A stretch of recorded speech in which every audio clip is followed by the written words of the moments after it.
bịa jere gbọrọ m onye agụrụ JPAC ka m were anya ụla pịawa ya azụ ha ajụwara ọrụ.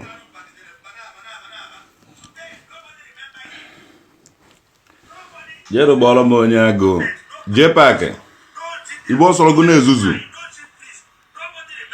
JPAC ifuru ego ya unu natara Hope ụzọ dị mma unu agaghị eri ya. Nkwụ sọntịn ekwugo nsọntịn onye ọ na-ewu iwe ka ekwuru ibe ọsọrọ ndụ mmadụ ebe a na-ekwu. I don't care motherfucker what anybody say about me. Ana m focus na concentrate na this place naga. And the other tight. After m okwu ọmụnwa traditional nwoke dị. By so doing, mmenwe fụta n'ụtụtụ akwụ na JPAC ya join go ndị a. Ọ ibe akpara akpa. And nnọchịchịchịchị ọgụ a ụmụnwa the final battle. Na-eji nje ụnụ. Ọ na-esheki ana m ama na ọ na-esheki. Ọ na-aba ana m ama na ọ na-aba. JPAC ala adịghị na agbụrụ ndị be nwoke dị. Ashika ije na-ehe ọmụnwa omere ndụ kapa atụbasị.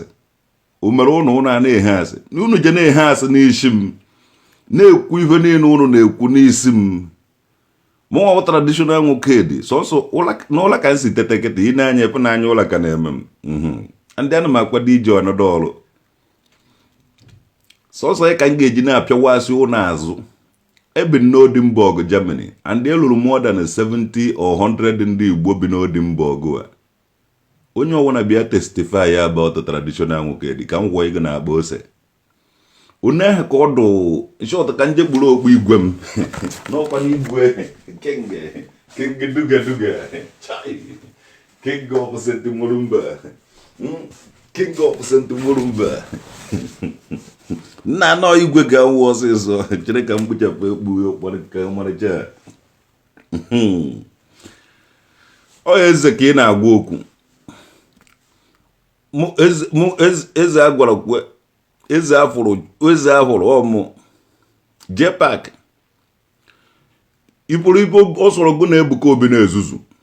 Ọgụ ka nna anụ ndị ọgụ nna anụ nna m nụchara ya nye my father nụcha hand ya over to me.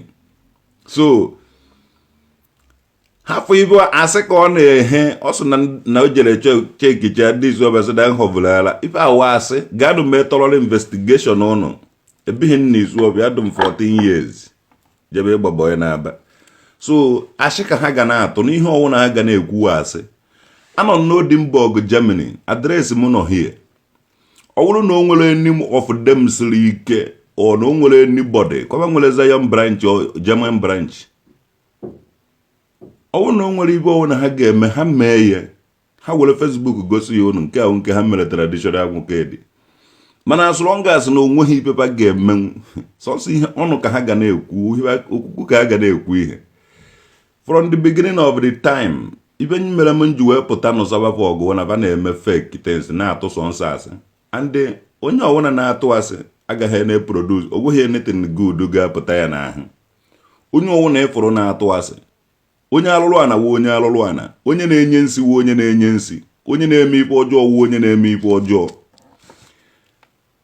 And njide gị mmara gị na-eme ife m ga na-enye gị ihe ọwụna with evidence and the fact and the figures. Akwa ọkụ ka eji ha ọkụ akwa were tiwe aka. Ọ JPAC gbara ya n'ihu akwụkwọ. Chọọ ka ahọrọ ya mụ na ụnụ na akwa ọkụ ji aka were tiwe aka.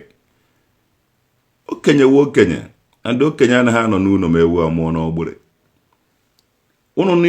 Unu niile tara na ma ndụ Fulani. Look at unu niile dị ka ndị amaara ihe. Anụ ọhịa na-agba agụgbụ ọla ka ịfụrụ ya na JPAC. Onye ha si were megide si from ndụ dibịa gbapụta. Ọ ihe akpara dị ya ọ ihe akwụrụ ha ụgwọ mee ka fa na-eme. So na mere ife awụ na ife anyị na-eme abụrụ ife ụmụazị.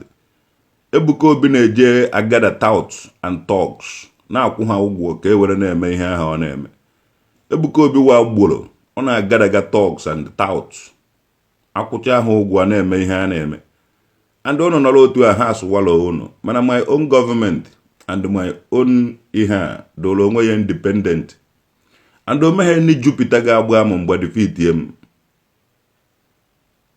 patokwa ha golo nwa Igbo agbara nze try ya me shift onye from this country patokwa ha golo anybody onye owu na try from obodo ya me shift away from outside the country agba anyị a bond onye send ya to okomuo ana me etu ono ndị Igbo niile nọ na Germany ofu onye fotagodogolo kesi Ebuka Obi ka mbido nago so ife mmadụ na-agaghị emenwu ife ndị mmadụ na-agaghị emenwu fajezie ha na-ekwu ihe ọwụ na social media na-atụ geso nsashi ofu onye izu ọbịa fotagene testify ya ofu onye na nka ofu onye pụta je na nke social ọ na-ekwu na-erekọdụ ya erekọdụ ọdụshọ ife ọ na-ekwu ya foto open ọnwa anyanwụ ka anwụ ana m eme ihe open ife ọwụ na na-eme awọ niile na-enene m ọkwụrụ na afọ m na-ekwu ife na-ekwu ọkwụrụ na afọ m na-eme ife na-eme ọkwụrụ na afọ m ọmụ alụghị m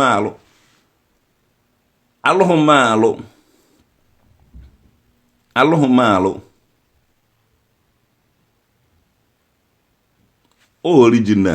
original nwoke dị original atabedo m atọ ụtụtụ sef ị na-afọ ya original nwoke asabekwu m ihe ụtụtụ ejere m ọrụ n'abalị lụcha ọrụ n'abalị nnọta na-eje kịta nke a na-eje yes umeghe onye Francis Igbo nga blọkụgo ogene Santino ako ụmụaka mewelego ndị ahụ fake for long time pana alụrụ onwe pawu ihe alụ ana m achọ m ịnọ n'izu ebe a na-emegide nwoke nke nji anọ n'izu ebe a na-emegide nwaanyị mana m ga-eprove ya ụnụ Psalm 1 iwu haba asọrọ m ga-asị anọghị n'izu ebe a na-emegide nwoke anọghị n'izu ebe a na-emegide nwaanyị Ebuka Obi fụrụ nwa tete ya kama ya ka njije akwado mago nwa ma jee paịpụ ma akwa ngwere ma agụrụ gbọọla esiri m ike mmadụ si ya ike mpụ na mmadụ siri ike ife na mmadụ siri ike ife na mmadụ siri ike omeghị onye ga-adrag nwe ma unu pekacha my fans hapụnụ JPAC onye agụrụ ibe akwụrụ ụgwọ jobless person onye na-enweghị ibe a na-eme enweghị ibe ọ na-eme lazy person onda ka a na-akwụ ụgwọ ndị talks APC ego ne hope ụzọ dị mma wetara ya ka ụrụ na ji atụ asị because of ashi niile ahụ nụtụrụ ana m esendịrị ụnụ ihe ndị nka na ụzụ ha ma were na ya na mmụọ oje na-aka ụnụ onye ọwa na-atụrụ asị n'isi ma ịtụcha asị n'isi m imitie ndị ichie ndị nka na ụzụ ndị mbụ kpụrụ ụzụ JPAC ekwuchekwana n'ibe asị iluo ya omenala Igbo anyị nwere idol title ime ya n'iwu ya ị ga-eme omenala Igbo na Japan ị ga-eme omenala Igbo na China ị ga-eme omenala Igbo na Canada ị ga-eme omenala Igbo ebe niile omenala Igbo wozuru mba ọnụ ọwụsọ ndị Katọlik ma ewetara ụnụ ụka ọwụsọ ndị ọcha ma ewetara ụnụ Virgin Mary nwaanyị onye ọcha agbụrụ agbụ onye isu ọbịa nwaanyị onye ọcha ahụ agbụrụ agbụ na China Ebuka Obi na worship na Nigeria owu onye Nigeria oge owu na ọ na-ewe ụnụ iwe na anọ m obodo oyibo eme omenala ọwụsọ nsọ udude nke ibe awụ ebe ududibe awụ victory na udude nke win onye ndị ụka na udude nke after na ndị ụka wetara ụnụ Christian religious knowledge na bono na udude nke mechara rise ya jebe Germany jee Europe and o bichara ebe ahụ na-anụ afa udude nke anọ na Europe and ovu mmụọ were ji makwa ife ahụ once in history onwetabeghị onye created this kind of history onwebeghị onye created the history Ebuka Obi wa anụ ọfịa Obi echina Obi agwu mana Obi ya echigo because Obi ya ụzọ Obi na-eme n'aha Jizọs ọ na-eme Virgin Mary mofu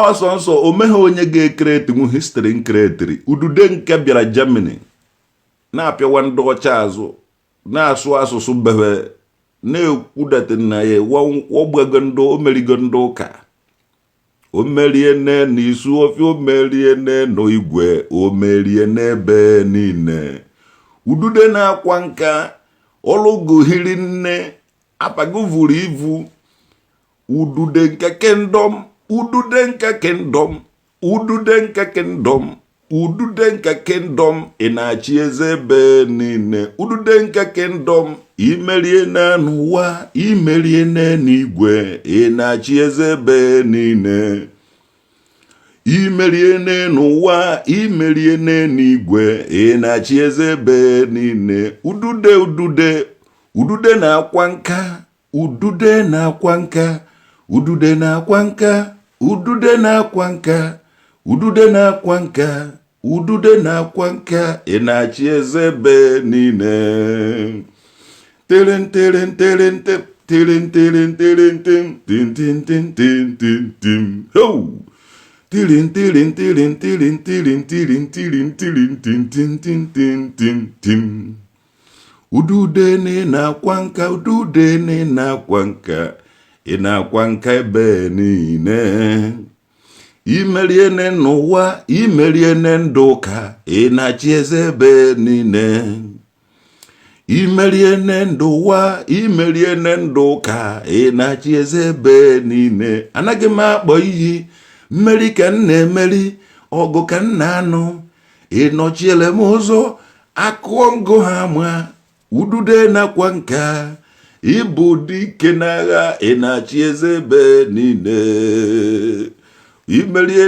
n'ụwa imerie ndụ ụwa ị-narago ike wụọ na chai udude na-akwa nka nwoke dị ekene ngụ okeke nwoke dị ekene ngụ okeke nwoke dị ekene ngụ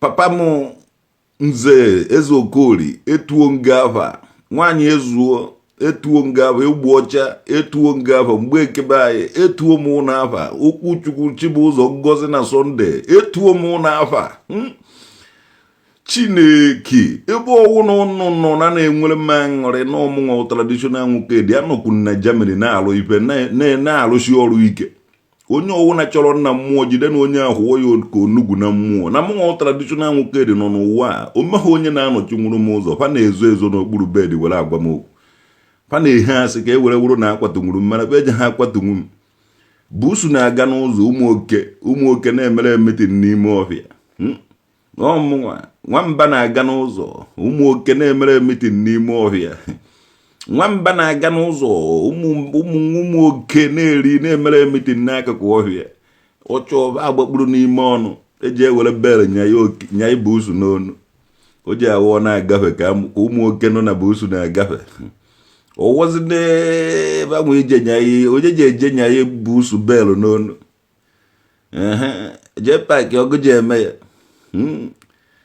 amụtara gịnị ka azụ ọgụ eji ọhụka ọzọ juri ọzọ eji amụta nwa amụtago nwa n'ihi ka ọ bụ ogbu ndị cherobe n'isi JPAC ọgụ a ịpụrụ ọgụ a nna anụ emerigo m ọgụ a long time ago omeghe onye ga-anụ nwụdị ọgụ ife ahụ na-emewu nzuzu Hope Uzodimma kpọọ m afa akwụkwọ nya ka onugwu any politicians nọ na southeast ebe a na-ewe ọkụ ọkpọọ m afa akwụkwọ nya ka onugwu unu megide were igwe na-eje ụka chọọ ka ọ kpọọ m afa igwe ọwụna na-eje ụka kpọrọ m afa nke ọ na-eme agwụna anaghị m enye ha threatening nọ onye chọọ eji eme ya adreesị nọ na Facebook ibe dị na-aza nwoke dị Oliver Emeka ọ bụrụ na ụnụ amụ ha nabasị amụrụ dike na mba ka amụrụ ibe ya na ụnụ eje trai ya akajara m akaja ndị anọ na Europe ebe anọ meshia ya ndị Afrịka ka keki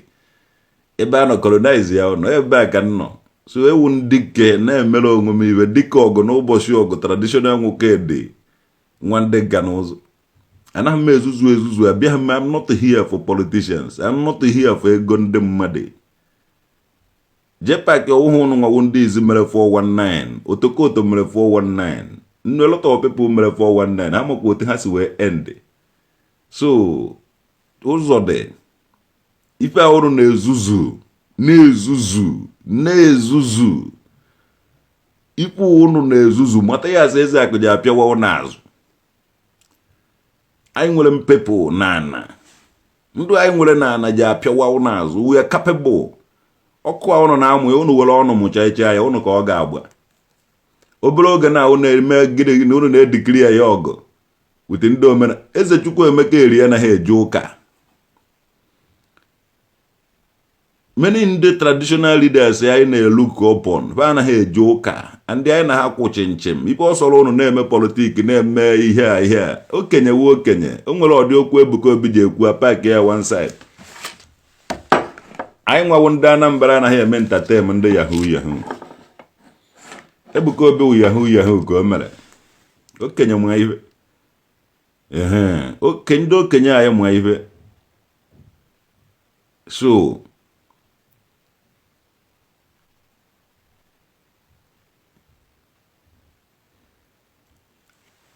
Francis Igbo eme block go because unu nwawo ndị anụ ọbịa Zion.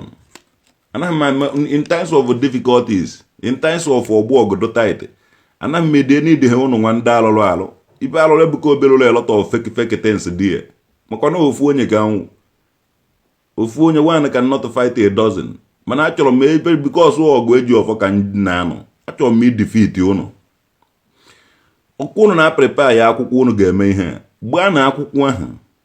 Facebook anyị ebighị na Facebook. Enwere onye ọ ga-esi meme hapụrụ unu Facebook pụọ because awụghị m ụmụazị. Unu tara ibi obodo ahụ na-abịa nwụhụ. So mụ nwe ịbịa na-ekwuru unu okwu na social media ụmụ nwe ileti onwe down because Ebuka Obi agaghị abịa nwe obodo. JPAC agaghị abịa nwe here. Many people tried, have failed. So no wickedness and envy and the jealousy of a denial on a visa. Or no agaghị abịa nwe ebe ọ nọ. Ọ na o mere ife ọ na-agaghị eme. Ebuka Obi iwu ezigbote anụ ọbịa. Wee jere gote JPAC golo from ndị dibịa. Gbata ya ka ọ na-alụrụ gị ọrụ. Ifugoni na ọ daa onye ọzọ ka ije ego. Kedu onye ọzọ ije egolo? Ịkpọpụtara JPAC from akwa ọkụkọ. Ịkpọpụtara JPAC from akwa ọkụkọ ka ọ bịa defend the ego. Look at JPAC anụ ọbịa. Onye ọzọ je emechakwa golokwa gị echi. Ịlụwakwala ya dise ma ọrụ inwere business. Do you have anything doing? Nothing.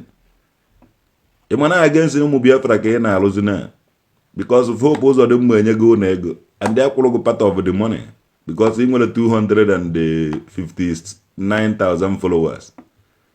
So because of that onye nwere social media ihe a ka anyị neediri and ha golo gị look at ka ị na-ekpuzuzugharị mụnwa ka ị bịara ịdara gị ị ga-adagbu n'enu m onye ọwara na-achụ m ga-adagbu ụmụdagba ji ọkpa so dị njikere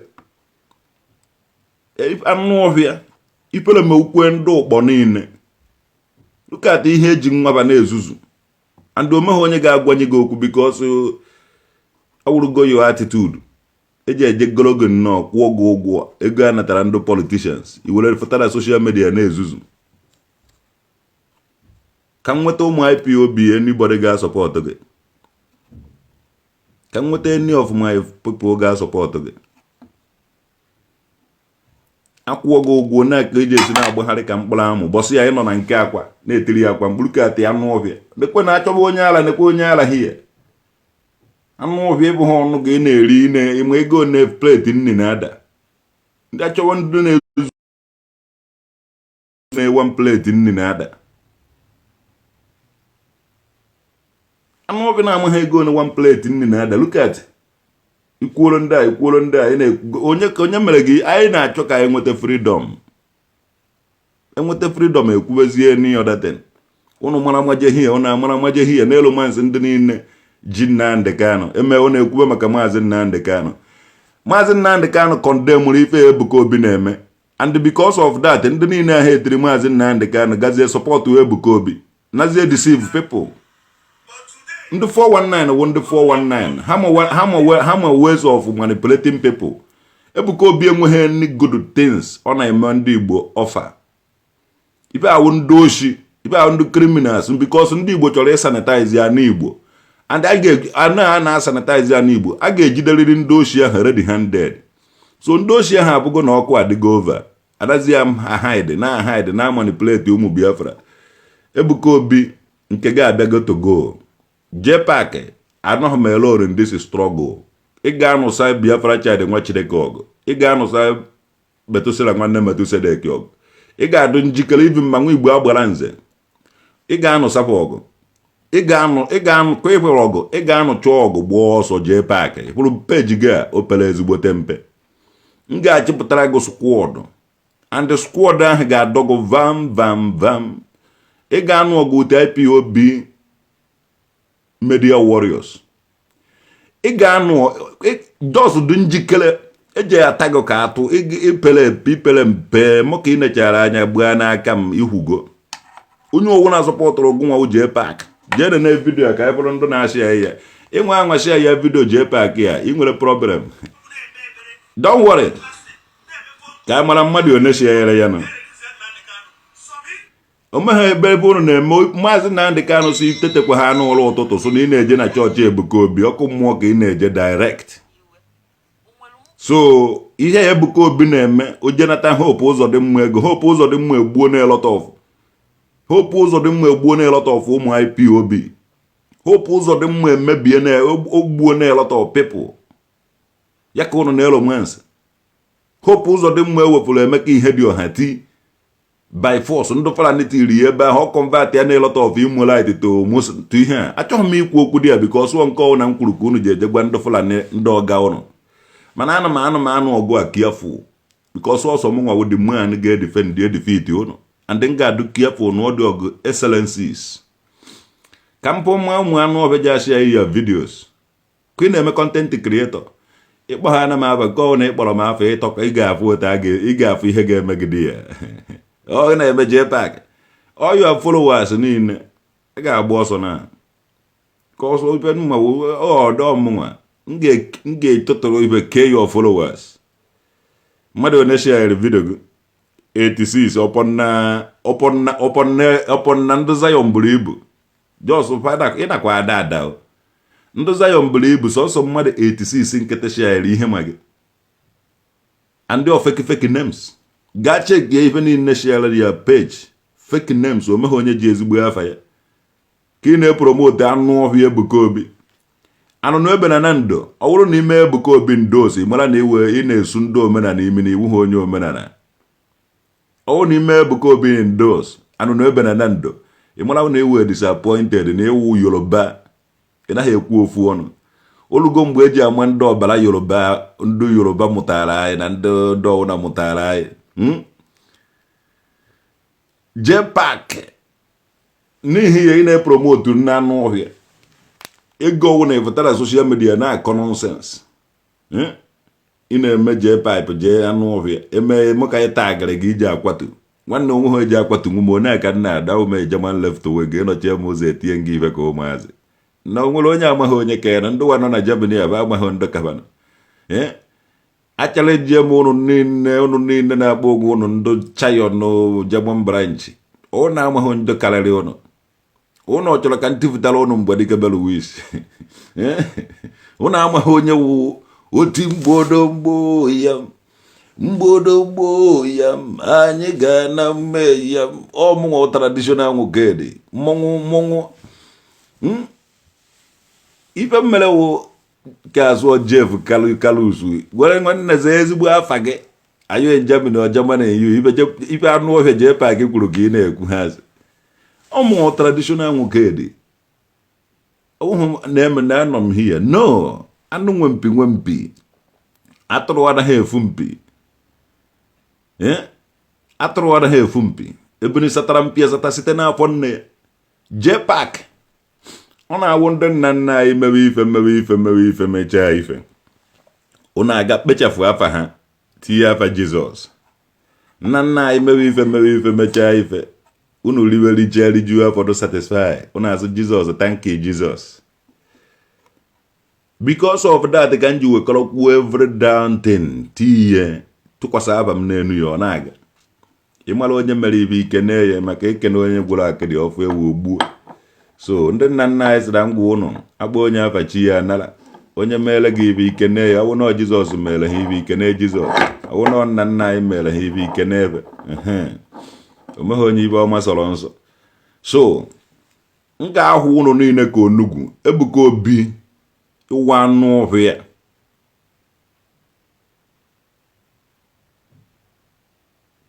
JPAC ụnụ niile ahụ ofe niile ahụ alụrụ alụ. Ana m achị ụnụ ka ana m amalike ọnụ kara ọgbụ ọsịsọ obeghị ife ụnụ nyakwofu ha ọnụ ọmụ tradis. Omeghị onye ga-chalenji ya m ka ị mara na anọghị m Germany mana ijeghị abịagwu Germany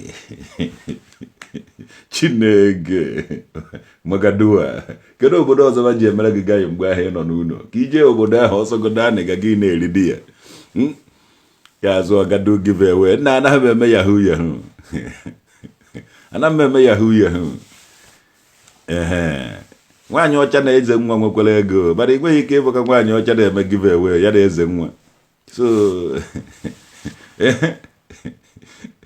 anyị anaghị eme give away, anyị anaghị eme ife alụrụ alụ. We don't do ife alụrụ alụ. Nwaanyị ọcha na eze nwa nwere ego na social media ọ na-afụtụbe nke a na-eme give away. So onweghị ife these people mwa ọwụ na nnọ nso ụnụ aka ga tarnish image m, ọwụ na mụ na ụnụ tokọrọ ụnụ aka ga ibupụta fake evidence and ihe niile ụnụ na-eme fake things. That is why ụnụ ji eche ka ụnụ tarnish my image. Anọ m very far away from you and ome onye nọ na Germany a ga-etestify anything. Onweghị onye Ebuka Obi enweghị evidence, onweghị any proof. JPAC to God ọlụ ụnụ kọrọ akụ ọlụ ụnụ kọrọ akụ.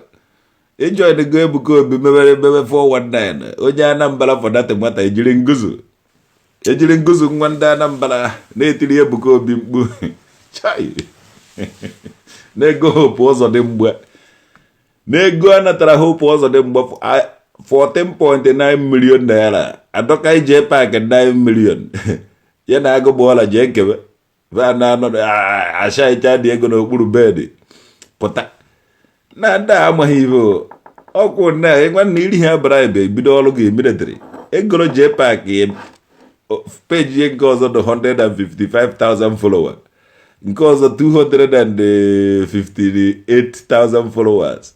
So because of that ka o ji qualify ya iwe Zionist.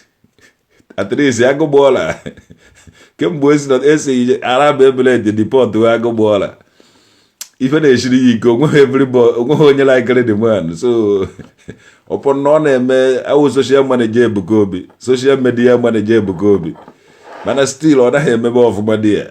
So edidiri igotekwu JPAC adịala ya ndị egologo JPAC adịala ya obidogo ọrụ na JPAC na-eche na o nwere followers, oche na o nwere people.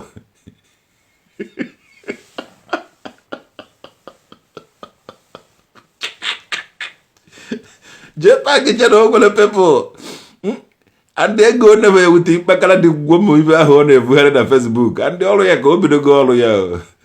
O ji adọm vamvamba ma ndị dị mkpọrọ Ebuka Obi o ji adọm nna ọ na-epromote m Chineke. They will promote me even though ọ wụrụgoro nọ in a bad way ka ha ji promote m. At least fakwuwe maka traditional nwoke dị ụtarị nna apịafa na mmụọ ọ bụ olugove ahụ ife niile m merebe na mmụọ na-atụgove. Ebuka Obi anaghị m anụsọ ọgụ otu ụmụ boyo gụ ka m na-eche face to face ka ịfụta ka m kwara gị kwatuo gụ ka m na-eche Ebuka Obi gụgwụ ohi ije kpọrọ nje pak na agụgbọọla ndị ụwa ụnọ na-afụkwa ife na-emenụ Chineke ọmụnwa magadọgụ ọgịrịdụ ndị ihe kedu ka anyị nje merebe anyị abịaghị igbu mmadụ onye gburu na n'iyi anyị abịaghị igbu mmadụ anyanwụ na-agbara abịakọghị m igbu mmadụ onye gburu na n'iyi abịaghị m igbu mmadụ anyị abịaghị igbu mmadụ onye gburu na n'iyi anyị abịaghị igbu mmadụ anyị abịaghị igbu mmadụ onye gburu anagodo iyi anyị abịaghị igbu mmadụ abịakwa m igbu mmadụ maka onye mgburu ji ana n'iyi achọghị m igbu mmadụ abịaghị m igbu mmadụ onye mgburu ji ana n'iyi abịaghị m igbu mmadụ achọghị m igbu mmadụ maka onye mgburu ji ana n'iyi achọghị m igbu mmadụ ndị eduwo m JPAC na ka ngosi gị ofu saịnụ m ji egbu mmadụ ịfụrụ agwụba anyị ọgbakọ na nga anyị ga-egwu abịaghị m igbu mmadụ maka onye mgburu ji anarịrị n'iyi Ebuka Obi ọgụwa na-anụsị ụnụ hụrụ ụnụ na-anụ ụda ya abịaghị m igbu mmadụ na abịaghị m igbu mmadụ na onye mgburu ji ana n'iyi abịaghị m igbu mmadụ ndị mmiri achọghị m igbu mmadụ onye mgburu ji ana n'iyi achọghị m igbu mmadụ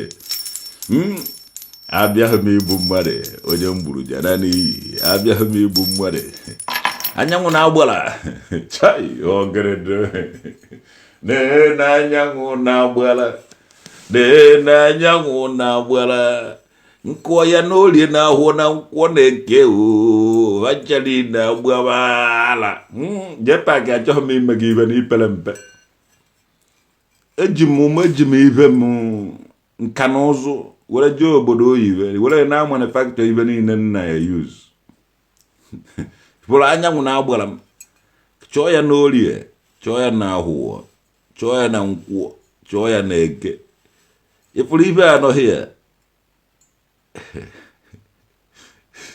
chai JPAC iji emenyekwa ihe nọ na m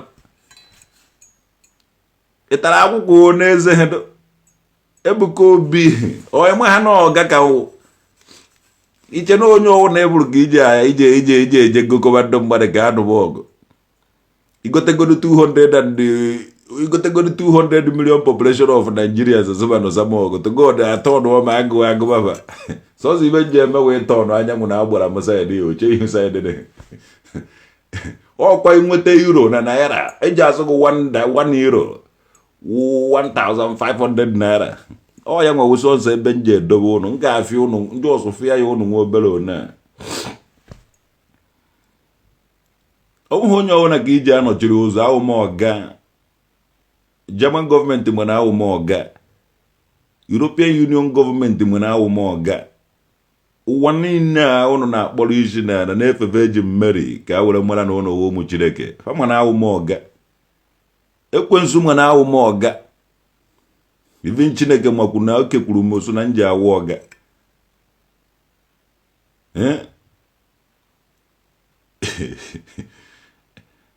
Chineke kere m mana awụ even mama anyị mana awụ mama anyị mụrụ m amụ jee jụọ ya onye asị na papa ya kwuru na ọbịa ụwa na o ji eje obodo oyibo and the man bịara amụ ha anaghị ozugbo akọmfam agụ ya foto ozugbo amụ ha na this man o jebe isi aka izu ọbịa jegwa egbu ọcha sị ya na ọbịa gokwe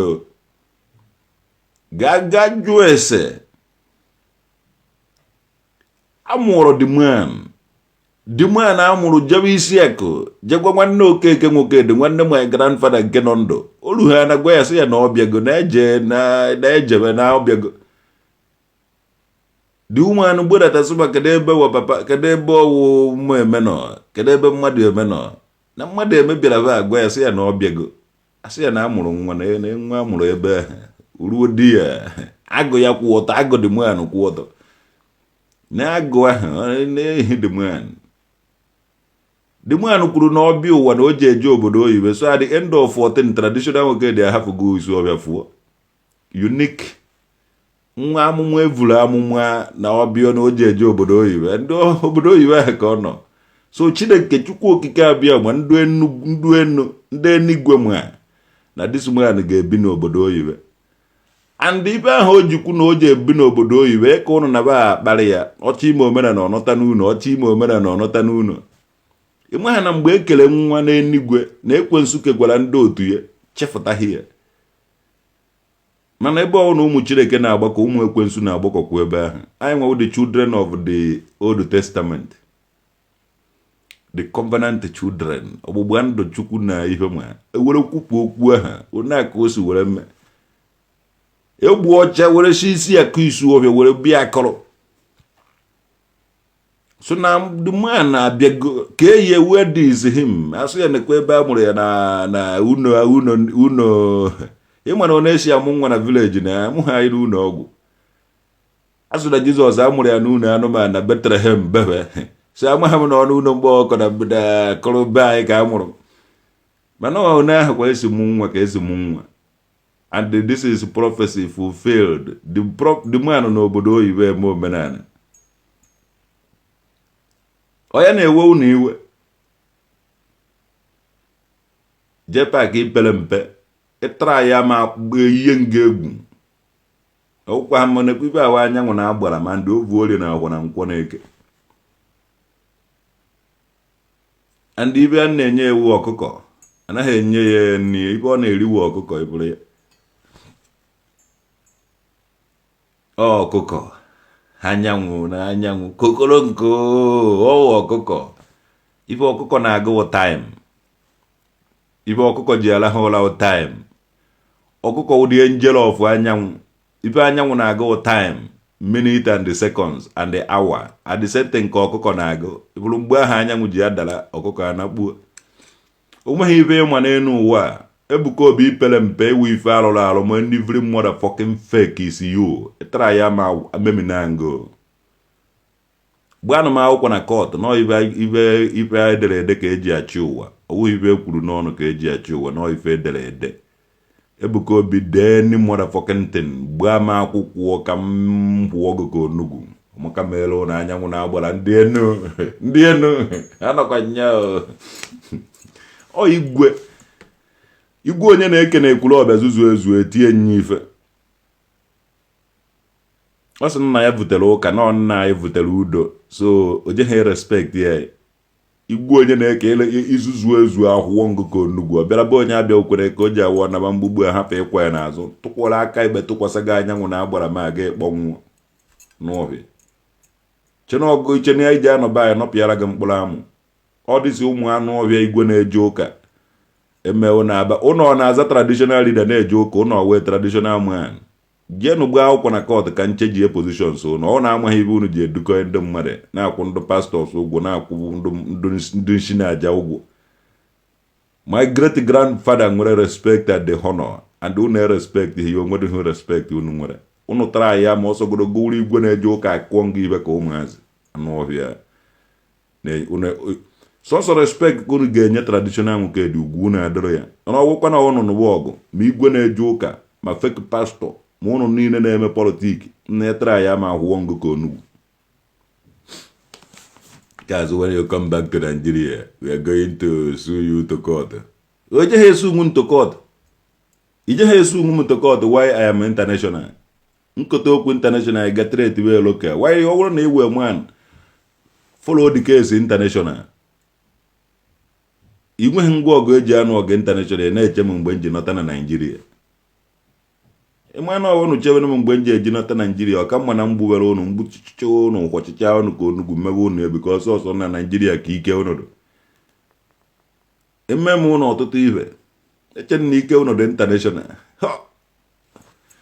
enyi m nwaanyị idenu nwunye m idenu be m my queen my goddess my even niile nne short o mere egwu ngolu Genesis nta yesterday ọ dị ka m oji agalogo egwu ha tata nne am cool no JPAC ya na Ebuka Obi pụghị Ebuka Obi na JPAC ogologo JPAC na-acha na oji adrag nna ọ na-adara mụkwa onye ọ na-adrag ụmụkọ na ọmụmụ ka ọ chọrọ ịdrag o ji emenwu ibe nọ na JPAC ọmụnwụ traditional nwoke dị je ha emenwu ibe nọ na German gọọmenti nwere na obodo ahụ police country so ibe niile ọwụ na ịfụrụ m na-emedo recognized and agaghị recognized Ebuka Obi Bible ya ibe niile ịfụrụ na-emedo recognized from German government and igwe Isuofia enweghị any right to decide on me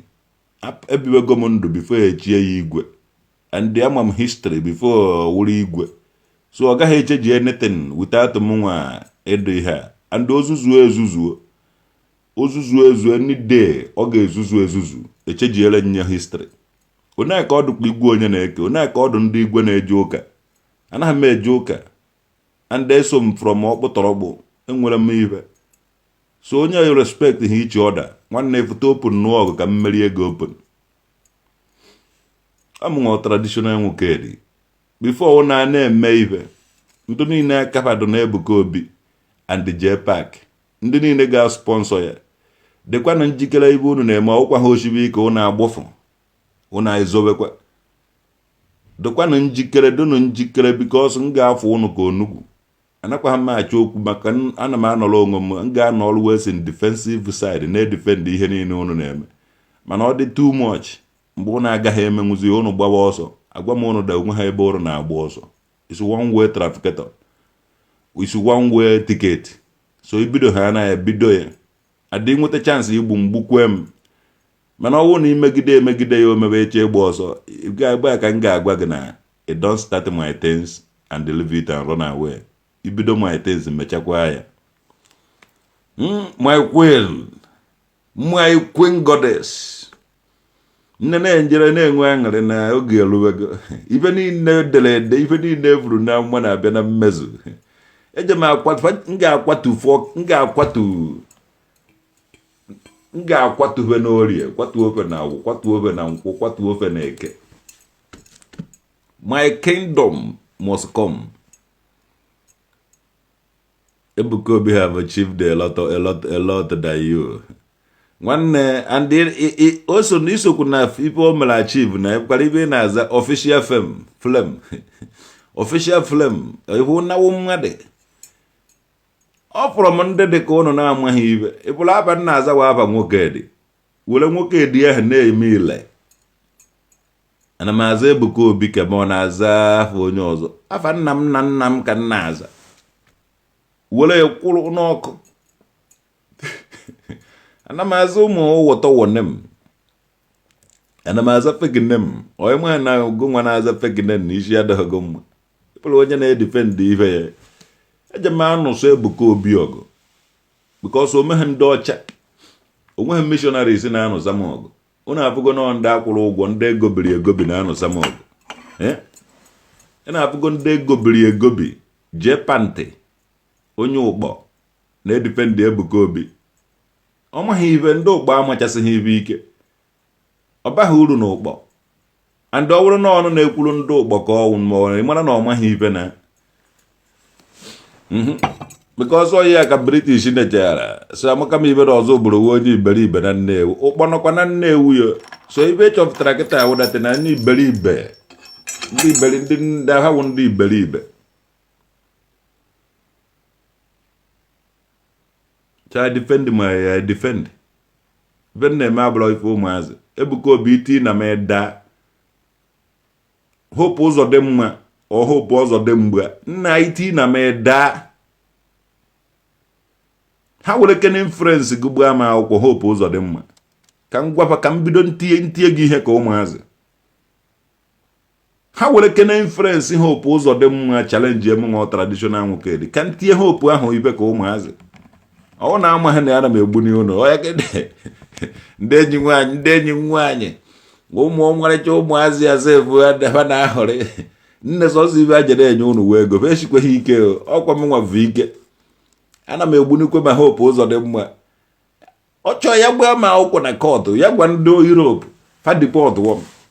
Ya gwa ndị obodo a ba mekere m arrest. O nwere the right. Mana o jeghị emenwu ya. Ọ mụnwa ụtara dis. Eshiri m ike. Ana m egbu n'ihe hope ụzọ dị mma. Na-egbu n'Ebuka Obi. Faje na-eje egote ndị mma. Nna abịa na ndụọlọ m ọgụ. Nna je emenele m ife a. Gana meele m ife a. Ome onye nna-ego ha na ngo. Ọ mụ na anụ ọgụ. N'enu m. Ngona. Ọ mụ nwawu ngono. Njide Tyson furi nkuri. Chai. Ọ mụ nwawu ngono. Na. Chineke. Na me be the fight. Ana m ego mmadụ. Ha! Iden my queen goddess. Nnem. Ike m nọ n'ime. They have no idea that you okay. Who? They gonna abakara the ngwon the cap. ka a na-eji ego ndị mmadụ anọ na-eji gote ndị mmadụ ụbọchị a ga-ejere gote slave n'ụgbọ anwụba ya na zọyọ mechaa ihe mere ya Ebuka Obi na-ego ndị ọgụ ọ na-ego warriors from village dị iche iche ume onye na-ego Chineke they have no idea that you are a war gang Chineke ha ọmakwana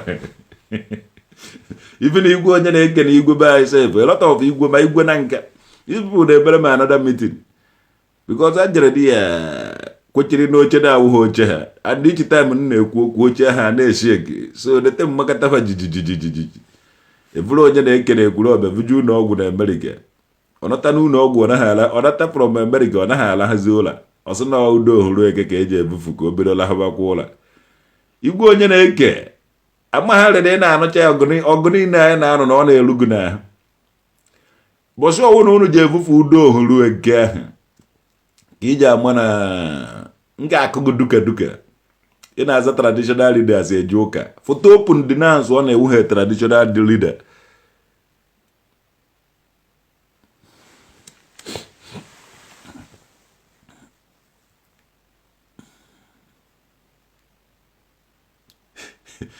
nwanne ahụchago m the people n'onugwu o nwere onye ije esi etinye mmadụ ihe ọ na-ebe akwa ibe ahụ ọ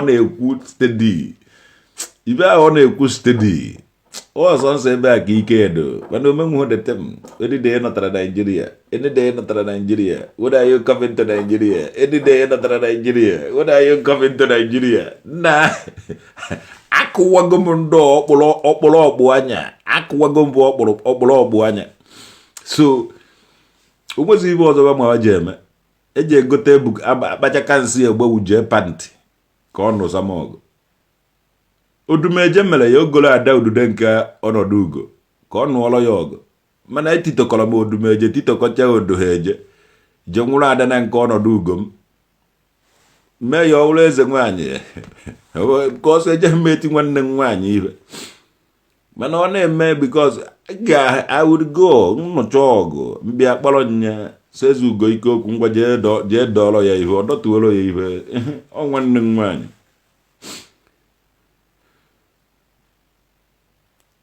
guys what they will soon deport you with the fake name with the fake name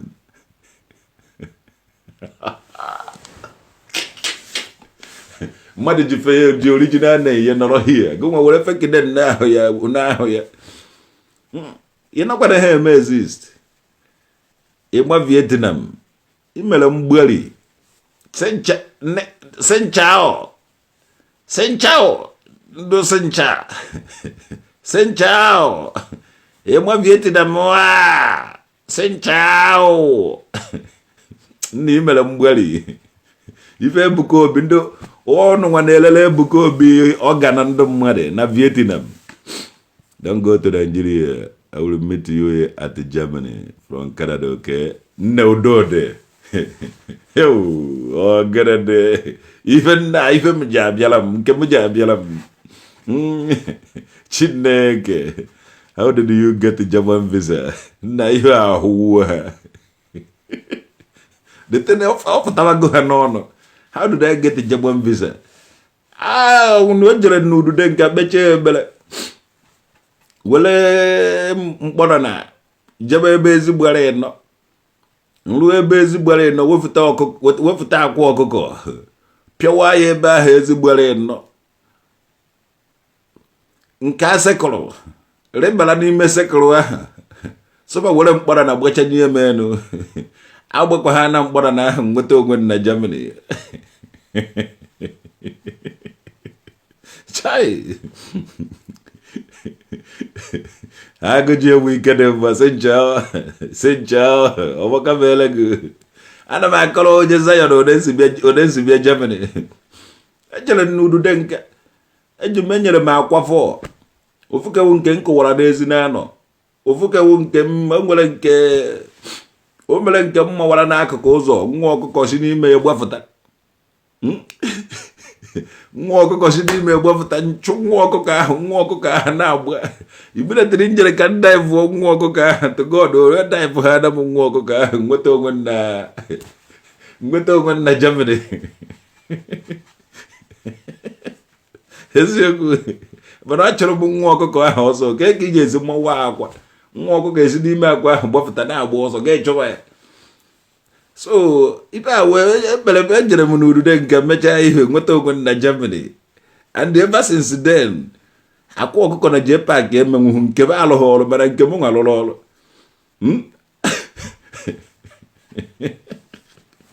J-boy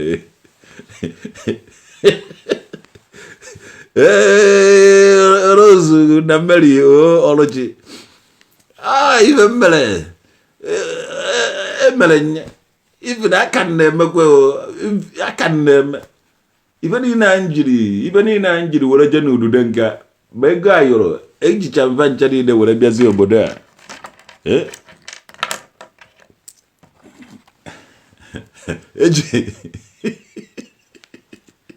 eji ha nche evangelist gịnị ka ejere m ịchọ visa jecha ejere m ịchọ visa but before m eje ịchọ visa njebe udude nka ruo n'udude nka gbafuchu bebe beche ebere ejebe akwa na Emeka mgbe nye m akwa fọ nna ntụtụ nye akwa fọ ya họsọ mpụta ebe ezigbara ịnọ mmawa ofuke ebe ezigbara ịnọ mpụta ebe ezigbara ịtọ ezi ikenga mmawa ofu afụta m ebe ezigbara egbuo amụwọkwa m ofu afụta m ebe ezigbara ofu amụwọkwa m ofu nna anyị mana nke m mere n'ezi na anọ ọya ka m ji bịa obodo a apụtara m ebe ezigbara ịnọ mmawa akwa nna nwa ọkụkọ si n'ime akwa ahụ gbafụta ọgba aka ekpe nchụ ya ọ na-agba na-achụ ya o midotiri ndị anyị fụrụ nwa ọkụkọ ahụ nwetazi onwe m na Germany eziokwu so mgbe ahụ ọkụkọ a na-agba ọsọ n'ime flight ka m nọ and ugbu a m na-achụ ya mgbe ka flight na-ete gị off so onye aka nzi bịa Germany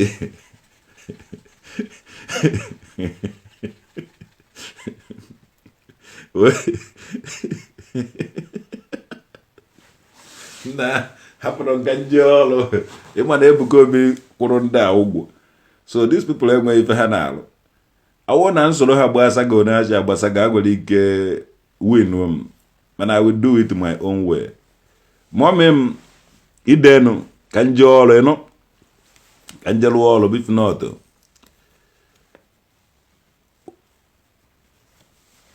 nne ka nje ọrụ let me go and work ka Ebuka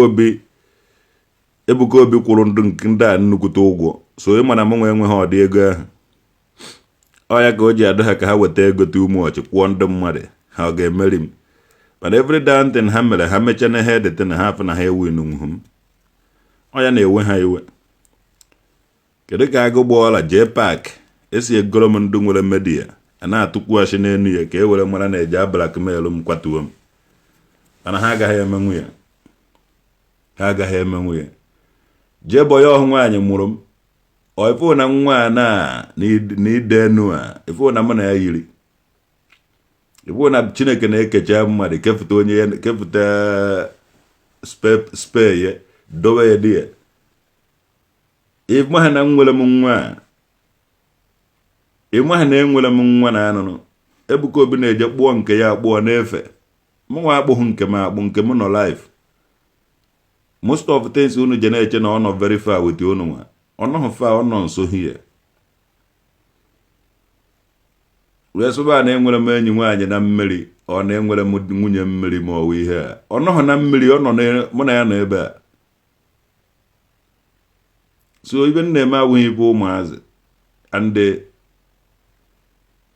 nwanne anyị anaghị eme scam na Germany here ọwụ na edoshọ ibe ị na-ekwe foto open kwuo ya anyị anaghị eme scam ebe onye na-eme scam anaghị azụ ọ na-awụ ibe eji ama ndị scam a na-echeji nọmba steady and ha na-echeji afa steady enweghị m ike icheji nọmba m ma ọ cheji afa m ya wa afa nọ na Facebook m Chief nwoke dị Oliver Emeka or Chief Emeka nwoke dị Oliver. Ọ ihe ga na-afụ. N'ehi Oliver here. Emeka nwoke dị Oliver Emeka nwoke dị ma nwoke dị Oliver Emeka. So, anọghị m scammer. Ụnụ agaghị ata n'ishi nwa my image.